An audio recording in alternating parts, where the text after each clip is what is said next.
Hello and welcome again.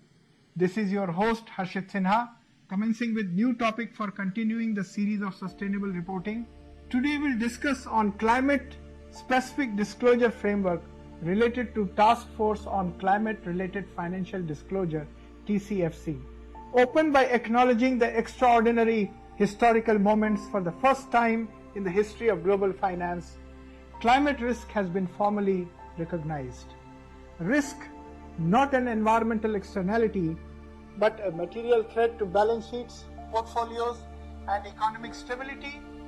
Establish the arc of this slide presentation. We will trace the intellectual origin of TCFD, examine its four-pillar architecture, survey its extraordinary global adoption, explore its integration into ISSB, and look ahead to the mandatory disclosure era now upon us. We invite the Our Platform subscribers to consider how profoundly the rules of corporate disclosure have changed in under a decade, and why understanding TCFD is now a core competency for every finance risk and sustainability professional in the room. Note that TCFD was not created in a vacuum. It emerged from a genuine crisis of financial opacity around climate risk that threatened systematically stability. Set expectation, which is a technical rigor and forward-looking presentation designed for professionals who will navigate this new disclosure landscape. Now let us explore in detail. Slide 2, Part I, Introduction. This chapter sets the intellectual tone for the foundational section of the presentation. When introducing Part I, emphasize the paradox at the heart of the pre-TCFD financial world. Climate change was already well documented by science. The IPCC had been publishing assessment reports since 1990.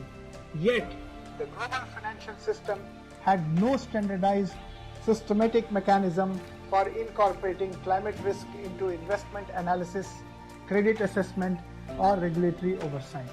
Draw the audience into the fog metaphor deliberately. Financial actors were not negligent by nature, but by design. The tools, frameworks, and regulatory requirements to see climate risk clearly simply did not exist. This was not a failure of individual judgment, but a systemic failure of information architecture. The financial system was structurally blind to a risk that was already accumulating on every balance sheet and in every portfolio. Invite the audience to cast their minds back as recently as 2014. A pension fund manager asking about climate risk exposure in their portfolio would have received a blank stare from most asset managers.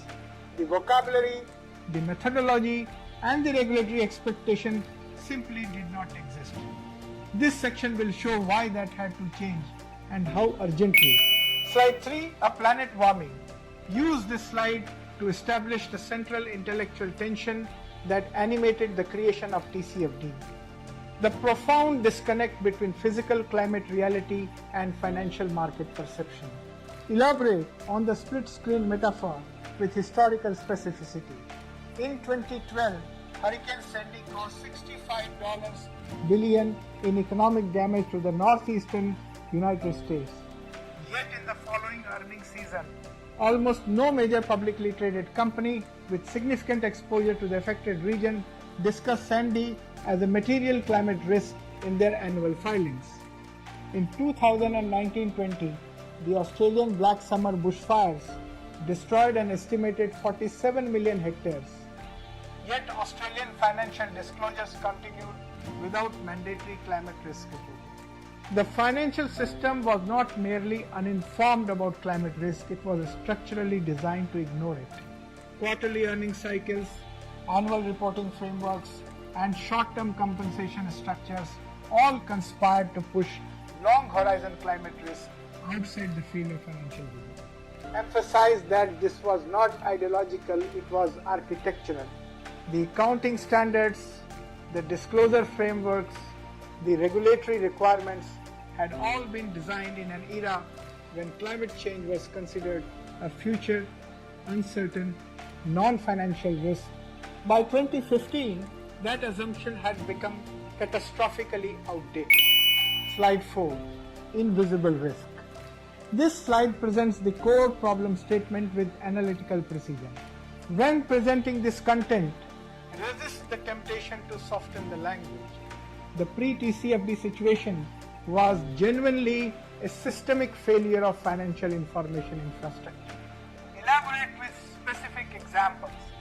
A major utility company holding coal-fired power assets worth tens of billions was required to disclose those assets at historical cost minus depreciation, with no requirement to disclose climate policy scenarios under which those assets might become uneconomical decades before the end of their useful life.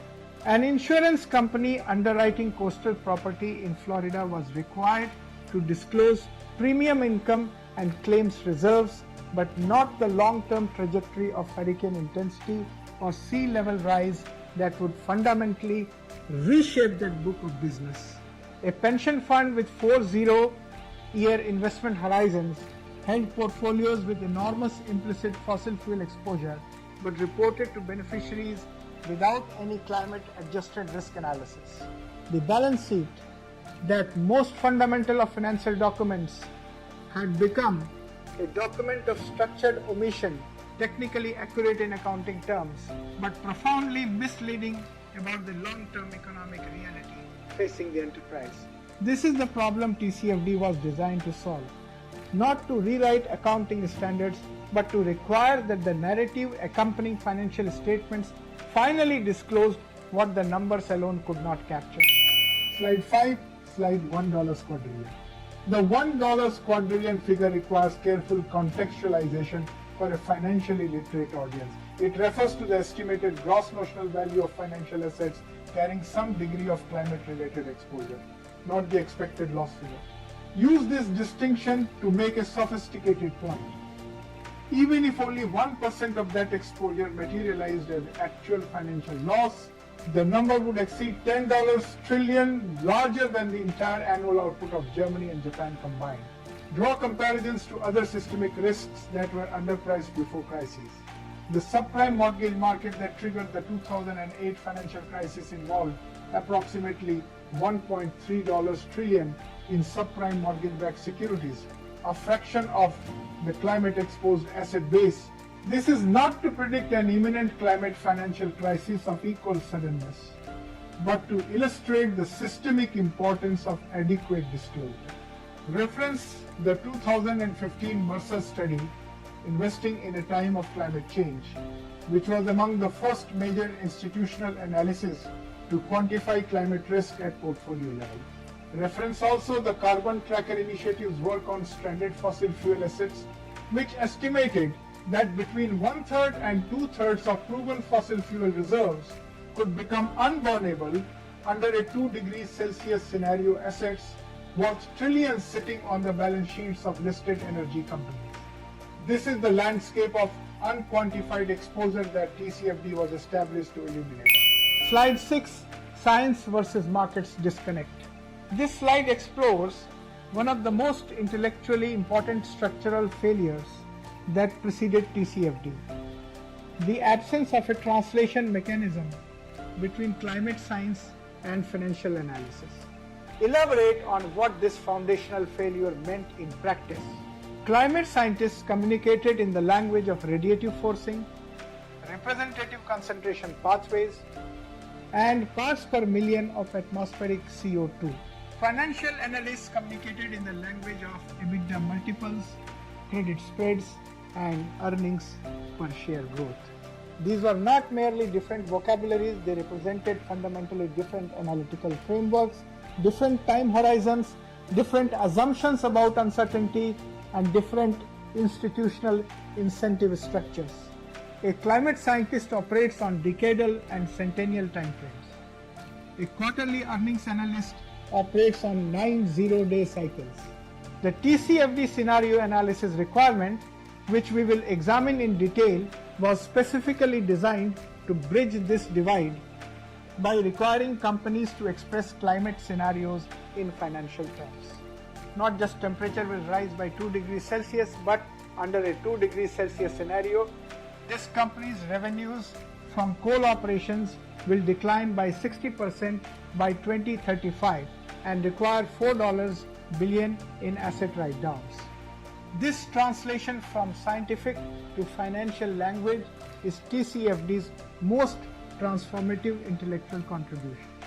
Note that TCFD framework also catalyzed a new professional discipline, climate financial risk analysis, combining climate science expertise with financial modeling. Slide 7. Stranded assets. The stranded assets concept is central to understanding why TCFD was both necessary and transformative. Define the term precisely for the audience.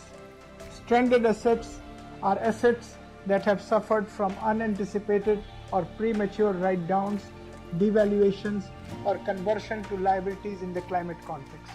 This typically refers to fossil fuel reserves, infrastructure, and capital equipment that may become uneconomical before the end of their anticipated useful life due to climate policy, technological change, or shifting market preferences. Reference the Carbon Tracker Initiative's seminal 2011 Unburnable Carbon Report, which first quantified the stranded asset risk with financial precision. The report demonstrated that fossil fuel companies listed on global stock exchanges had claimed reserves containing approximately 2,795 gigatons of CO2, roughly 5 times the 565 gigatons that could be burned while keeping warming below. I dare say this meant that approximately 80% of listed fossil fuel reserves were under a 2 degrees Celsius scenario, economically unburnable, effectively worthless. Yet those reserves were fully valued on balance sheets and were the primary collateral for trillions in corporate debt. The financial implications of this analysis were and remain extraordinary. If climate policy were aligned with climate science, a massive repricing of fossil fuel assets would be necessary. TCFD was designed to ensure that investors could see this risk before it materialized. Slide 8. 2 degrees Celsius threshold. Use this slide to establish the regulatory failure that made TCFD necessary. The IPCC's fifth assessment report, published in 2014, was unambiguous about the economic consequences of unchecked warming.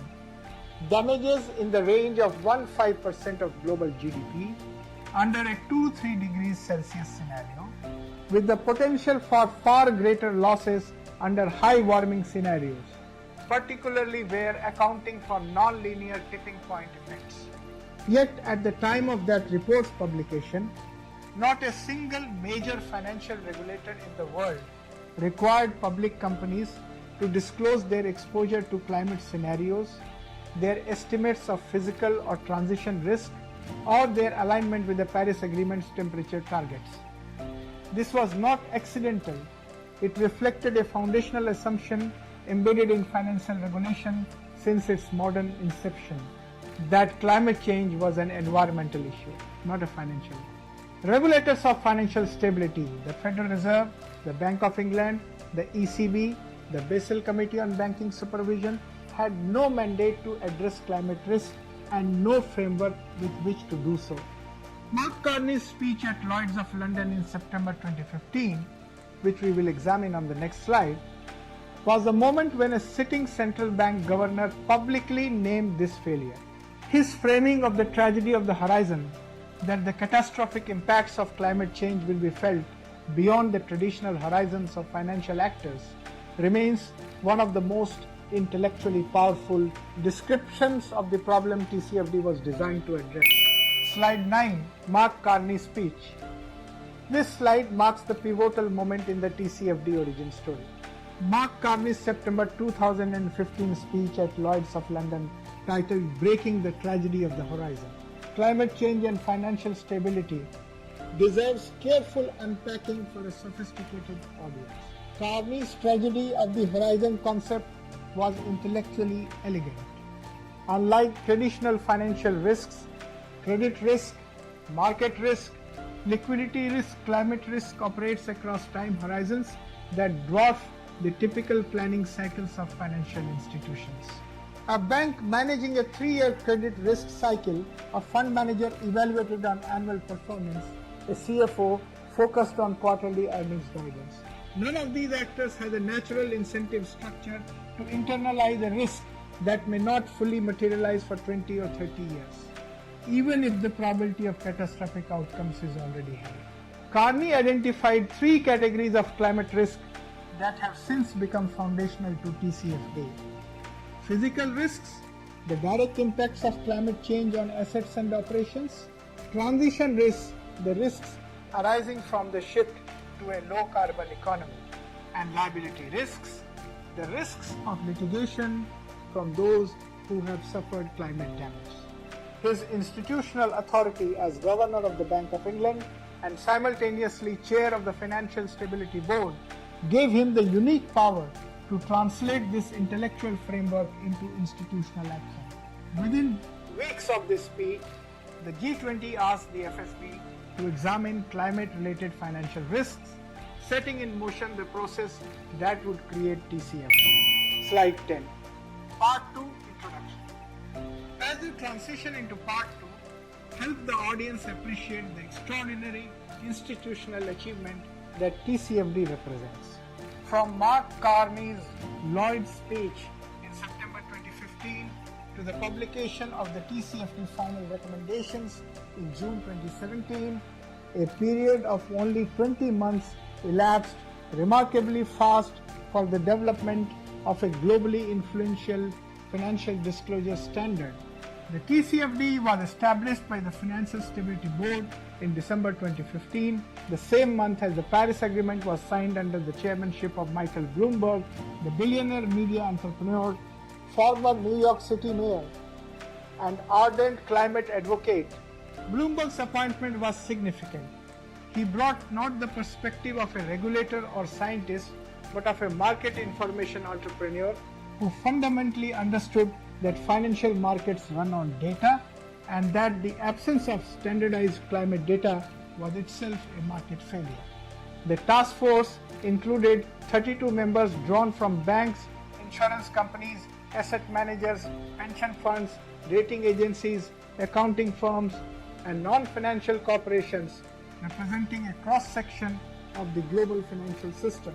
Over 18 months, these members consulted with over 1,800 respondents across more than 80 countries, reviewed existing disclosure frameworks, and developed the 4-pillar structure that would become the global standard for climate financial disclosure. Emphasize the voluntary nature of the original framework, TCFD was designed to work through market incentives and investor pressure, not regulatory mandate. This voluntary origin is both its greatest strength, it was rapidly adopted across industry, and its greatest weakness, which we will address in Part 6. Slide 11. FSB Takes Action. This slide introduces the institutional architecture behind TCFD's creation. The Financial Stability Board is a critical institution to explain clearly to the audience. Established in 2009 in the aftermath of the global financial crisis, the FSB coordinates the work of national financial authorities and international standard-setting bodies to develop and promote strong regulatory, supervisory, and other financial sector policies. Its mandate is global financial stability, and its decision to classify climate change as a financial stability issue in 2015 was itself a landmark moment. By tasking the FSB with examining climate-related financial risks, the G20, which collectively represents approximately 85% of global economic output, essentially declared climate risk a systemic financial concern requiring a coordinated international response. This was not a statement about climate science or climate policy, it was a statement about financial market integrity. The FSB's mandate gave TCFD enormous institutional credibility. This was not a voluntary initiative by well-intentioned NGOs or pressure from activist investors, but a formal output of the premier international body for financial stability oversight. That institutional backing explains why TCFD was taken seriously by financial regulators, central banks, and stock exchanges worldwide from its inception. Emphasize that the FSB's interest in climate was originally motivated not by environmentalism but by financial stability. The concern that exposed climate risk was creating systemic vulnerabilities in the global financial system that could threaten stability, much as unpriced mortgage risk had done in 2007-2008. Slide 12. Michael Bloomberg. Michael Bloomberg's selection as TCFD chair was inspired precisely because of his unique biography. As the founder of Bloomberg LP, he had spent his entire career arguing that better market information produces better market outcomes. The Bloomberg terminal, used by hundreds of thousands of financial professionals worldwide, is premised entirely on the principle that comprehensive, standardized, real-time financial data makes markets more efficient and better at allocating capital. Bloomberg brought this exact philosophy to the TCFD challenge. The problem was not that investors were irrational about climate risk. It was that they lacked the standardized, comparable, material information they needed to price that risk correctly. If you can't measure it, you can't manage it. Aphorism derived from management theory but applied broadly to climate disclosure became the philosophical foundation of the entire TCFD field. Note also Bloomberg's broader climate philanthropy. Bloomberg Philanthropies has committed over $500 million to climate initiatives including Beyond Coal, a campaign that has successfully advocated for the retirement of hundreds of coal-fired power plants. His personal credibility on both market function and climate action gave TCFD a unique chairman who could simultaneously command respect from the financial industry and the environmental community, a combination that proved essential for the framework's rapid adoption. Bloomberg's leadership also established an important principle. Climate disclosure is fundamentally a question of investor rights, not environmental advocacy. Slide 13. The TCFD mission statement. The Task Force on Climate-Related Financial Disclosure. TCFD was established to improve the transparency, consistency, and comparability of climate-related financial information across global markets. Its mission is to help companies, investors, lenders, insurers, and regulators better understand and manage the financial implications of climate change. By creating a standardized disclosure framework, the TCFD enables organizations to integrate climate considerations into strategic planning, investment decisions, and risk management processes. The TCFD framework is built around 4 core pillars: governance, strategy, risk management, and metrics and targets. Governance focuses on the role of the board of directors and senior management in overseeing climate-related risks and opportunities. It encourages organizations to disclose how climate issues are embedded into leadership structures, decision-making processes, and corporate accountability systems. Strategy examines the actual and potential impacts of climate-related risks and opportunities on an organization's business model, financial planning, and long-term resilience. Companies are encouraged to conduct scenario analysis, including low-carbon transition scenarios, to evaluate how future climate developments may affect operations, revenues, and competitiveness. Risk management addresses the processes organizations use to identify, assess, and manage climate-related risks. The framework emphasizes integrating climate risks into existing enterprise risk management systems so that physical risks, transition risks, and regulatory changes are systematically evaluated alongside traditional financial risks. Metrics and targets encourages organizations to disclose measurable indicators used to assess climate performance, such as greenhouse gas emissions, energy efficiency, carbon intensity, and sustainability objectives. It also promotes the establishment of clear climate-related targets to monitor progress and demonstrate accountability. Overall, the TCFD framework represents a transformative step toward aligning financial markets with climate resilience and sustainable economic development. Slide 14, 4 Pillars Overview. The 4-pillar structure of TCFD was deliberate and ingenious. Spend a moment with the audience explaining the architectural logic before diving into each pillar individually. The 4 pillars were designed to create a comprehensive, interlocking disclosure system that addressed all dimensions of organizational climate risk exposure. Governance ensures that climate risk is addressed at the highest levels of organizational leadership without board-level accountability. Climate risk tends to be delegated to sustainability departments with little influence over strategy or capital allocation. Strategy ensures that climate risk is not merely identified but actually incorporated into business. Planning, scenario modeling, and financial forecasting, moving climate from the corporate responsibility department to the investor relations presentation. Risk management ensures that climate risk is integrated into the same processes that manage credit risk, operational risk, and market risk, giving it the same institutional weight and the same access to risk mitigation resources. Metrics and targets provides a measurement framework without standardized metrics, particularly emissions accounting. The other 3 pillars lack the quantitative foundation needed for investor comparison and accountability. The elegance of the 4-pillar framework is that it mirrors the structure of existing financial risk disclosure frameworks, making it immediately recognizable and adoptable by financial professionals. It was not designed to reinvent corporate disclosure, but to extend it to cover a class of risk that existing frameworks had omitted. Note that in June 2023, IFRS S2 formally adopted this exact 4-pillar structure, validating the original TCFD architecture at the highest level of global sustainability disclosure standards. Here we end this presentation, and rest we will continue in the coming week with all 4 pillars of TCFD and related topics.